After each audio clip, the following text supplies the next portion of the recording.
مدینے میں، حضرت ابو بکر صدیق روز رات کو جا کے اس کے گھر کا کام کاج کر کے آتے. کام بتاؤں کیا تھا اس کا؟ جاگ رہے ہیں آپ لوگ؟ اس زمانے میں نا لوگ باتھ روم گھر میں بنا لیتے تھے، شاید پرانے لوگوں نے دیکھے ہوں، وہ اس کے اندر ہی پیشاب پخانہ رہتا تھا. وہ آتے تھے ملازم تو وہ اٹھا کے باہر پھینکا کرتے تھے. وہ بی بی گھر کے اندر پیشاب کرتی، نابینا ہے، وارث کوئی نہیں. ابو بکر صدیق آتے، امیر آدمی اور اس کا وہ پخانہ پیشاب اٹھا کے باہر پھینک کے آتے. پھر اس کے گھڑے میں پانی بھر کے لاتے، پھر اس کے گھر میں جھاڑو دیتے، پھر اس بوڑھی عورت کو کھانا کھلاتے، پھر اس کو خرچہ دیتے، پھر اس کو کہتے کہ فلاں آدمی کی تیرے پڑوسی کی میں نے ڈیوٹی لگا دی ہے، ضرورت ہو تو اس کو کہہ دینا. بڑے زمانہ خدمت کی. ایک دن حضرت عمر فاروق اس بی بی کے دروازے پہ چلے گئے، دستک دی. اس نے کہا کون ہے دروازے؟ کہا میں عمر فاروق ہوں، عمر بن خطاب ہوں. پتہ چلا ہے آپ لوارث ہیں، میرا دل کرتا ہے میں آپ کے گھر کا کام کاج کر دیا کروں. تو بی بی کہنے لگی نہیں، ایک بندہ آتا ہے کئی سالوں سے وہ کر رہا ہے، مجھے وہی ٹھیک ہے. ایک آتا ہے بڑے سالوں سے کام کرتا ہے، وہی ٹھیک ہے. تو حضرت عمر کہنے لگے میں نے بھی کام ہی کرنا ہے، کچھ اس سے کرا لے، کچھ مجھے موقع دے دے نیکی کا. کہنے لگی نہیں وہی ٹھیک ہے. تو فرمانے لگے میرے اندر کیا نقص نظر آیا ہے؟ اماں جی مجھے بھی ٹائم دیں. تو بی بی کہنے لگی نہیں وہی صحیح ہے. حضرت عمر جذباتی آدمی تھے، جلالی آدمی تھے. کہنے لگے میں نے کہا نہیں مجھے بتاؤ میں کیوں نہیں کر سکتا. تو بوڑھی اماں کہنے لگی تجھ میں اور اس میں فرق ہی بڑا ہے. کہا وہ کیوں؟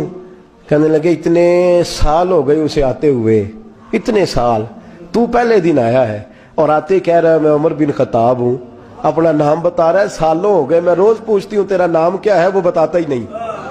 وہ کہتا ہے اماں میں کام صحیح کرتا ہوں تو نام کو چھوڑو، نام بتا کے کیا کرنا ہے. فرمایا یہ تھوڑا فرق ہے، اس نے اتنے سالوں میں نام نہیں بتایا اور تو پہلے دن ہی آگے کہہ رہا عمر بن خطاب ہوں. تو ابا جی کا بھی نام بتا رہا ہے، میں نے نہیں کام کرانا، مجھے وہی صحیح ہے.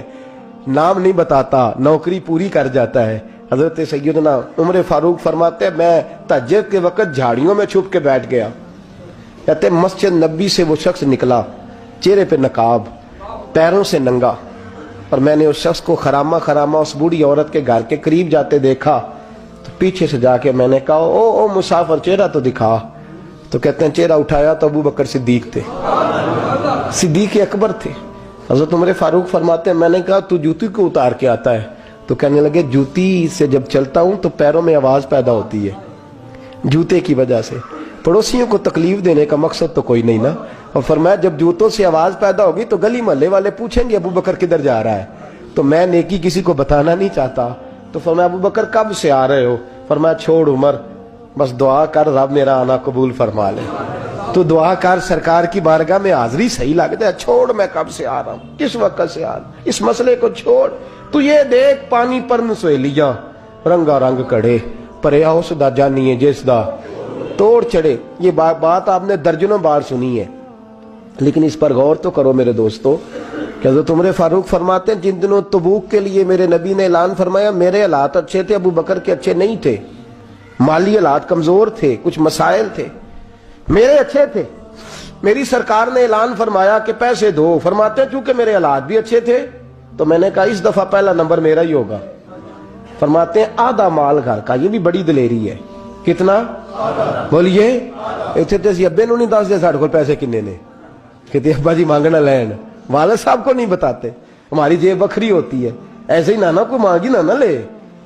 آدھا مال حضرت عمر فاروق فرماتے ہیں آدھا مال میں نے بانٹ کے حضور کی بارگاہ میں، اور ساتھ میرا ارادہ ہے کہ ابو بکر آج میں نہیں تجھے آگے گزرنے دیتا. فرماتے ہیں مال پیش کیا، تھوڑی دیر گزری تو ابو بکر بھی آ گئے. اور منظر کیا ہے؟ کہتے ہیں انہوں نے قمیض پہنی ہوئی ہے بوریے کی، سر پہ ٹوپی کوئی نہیں، پیروں میں جوتا کوئی نہیں. سر میں ٹوپی کوئی نہیں، پیروں میں جوتا کوئی نہیں. کہتے ہیں ابو بکر صدیق آئے، سب کا مال آیا، مصطفیٰ کی بھی اتنی توجہ نہیں تھی، پر جب ابو بکر آئے تو میں نے مصطفیٰ کریم کے انداز بھی بدلے ہوئے دیکھے، اس شخص کے آنے پر بدلے ہوئے دیکھے. فرماتے ہیں میرے رسول پاک کے سامنے ہر چیز ابو بکر نے قدموں میں ڈھیر کر دی، اور ڈھیر کر کے نا چیزیں رکھ کے تو فٹافٹ پچھلی سائیڈ پہ، کسی کو پتہ نہ چل جائے، پچھلی سائیڈ پہ حضور کے. تو حضور نے فرمایا ابو بکر سامنے آنا، گھر کیا چھوڑ کے آیا ہے؟ گھر کیا؟ بابا بولے شاہ صاحب کہنے عشق تیاگ دو ایک برابر، پر عشق دا سیک ودھیرا